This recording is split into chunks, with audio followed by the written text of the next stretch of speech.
Hello mga kapa, malayo pa nga lang ang birthday ng aking bunsong anak ay inunti-unti ko nang bili ng mga kailangan gamitin sa kanyang kaarawan. Dahil kung isang bagsakan nga lang nabilihan ay hindi talaga kakayanin. Kung tulad ko nga rin kayong hindi nakakatanggap ng ganong kalaking sahod sa asawa, ay di rin naman kakayanin ng isang gastusan at sama lang din ng loob ang makukuha nyo. Charis. Buti nga't meron akong pinagkakakitaan dito sa aming bahay, kaya naman nabili ko ng paunti-unti ang mga pangangailangan sa birthday ng aking bunso.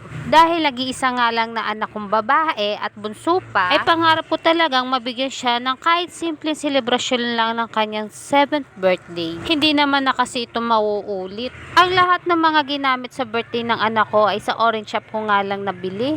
Tulad na nga rin na tela na ito na tatahin namin ni nanay para sa gown nga ni Sophie.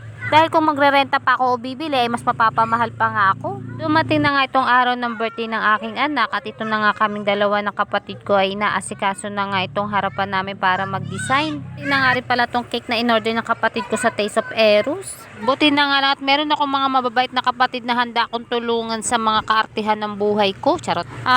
Kung hindi nga sa tulong ng mga kapatid ko, ng nanay ko at ang hipag ko ay hindi ko na nga rin alaman talaga ang ano ang gagawin ko dahil umaga pa lang mukha na talaga akong zombie. Charot.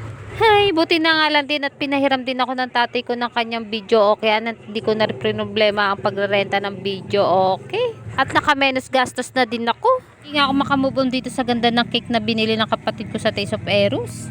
At nagdatingan na nga ang aking mga bisita at nagsimula na nga kami magpa-program. Dumating na nga rin ng clown para mag-MC at magpasaya na nga rin sa mga bata. Tinawag na nga ng clown si Sophie para masimulan na nga ang program, kaya nga lang ito na nga ang sinasabi ko at natakot na nga sa clown. Eto nga't at ayaw na nga lumabas. Sinabihan ko nga tong anak ko pag hindi lumabas ay wala nga birthday na magaganap. Sabi ko at wag nga umiyak at masisira nga ang kanyang makeup. Cheris. Di ko nga alam kung sa clown lang ba siya takot o nahihiya lang siya lumabas dahil maraming ang tao. Pinabitbit ko na nga lang sa asawa ko para ilagay siya dito sa kanyang trono dahil pahirapan na naman tayo niyan magpumilit. Cheers. Habang nga nagpapalaro ang clown ay tinatanong ko nga tong anak ko kung gusto niya sumali dito sa laro. Sabi ko nga pwede naman siya sumali sa laro kahit birthday niya. Sabi niya ay hindi daw siya sasali at manunood na nga lang daw siya.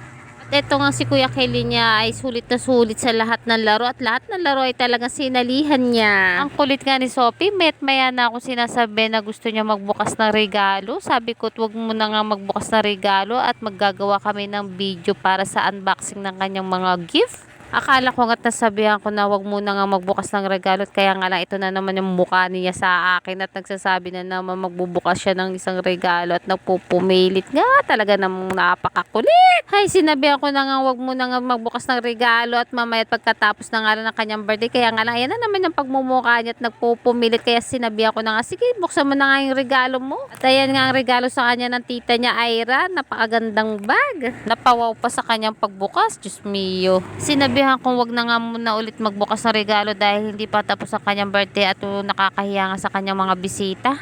Dito nga sa palaro ng clown ay sobrang natatawa ako sa mga bata dahil marami nga kakingkoyan ng mga nagaganap. Diyos mio. Sa tingin ko naman ay sobra din silang nag-enjoy at kahit kaming mga matatanda ay natatawa din sa kanilang mga pinaggagawa. Kailangan yung labas na labas ang dila Kailangan yung labas na labas. Labas na ato isa kayong dalawa. Batok sa batok hindi ulo sa ulo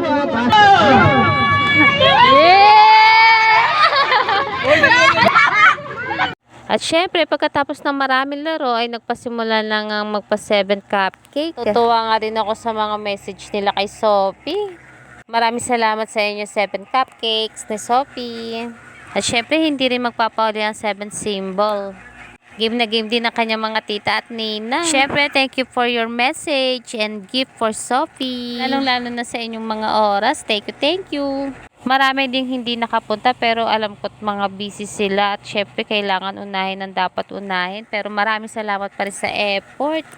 Ginabi na nga ang birthday ni Sophie. Hindi ko na nga nakuha na ng ibang ganap. Tulad ng pagmamagic ng clown, pabitin at ang agawan ng coins and candy. At ito na nga ang lahat ng 7 candles ni Sophie. Thank you sa inyo.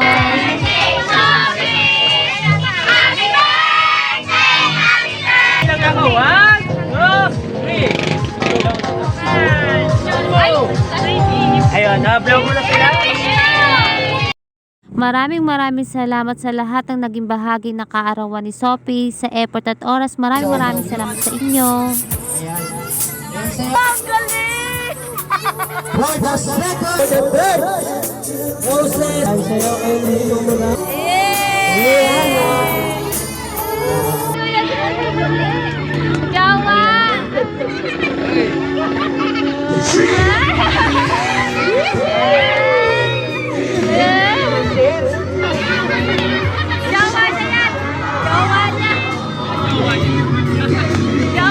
For the fifth, Julia Remy.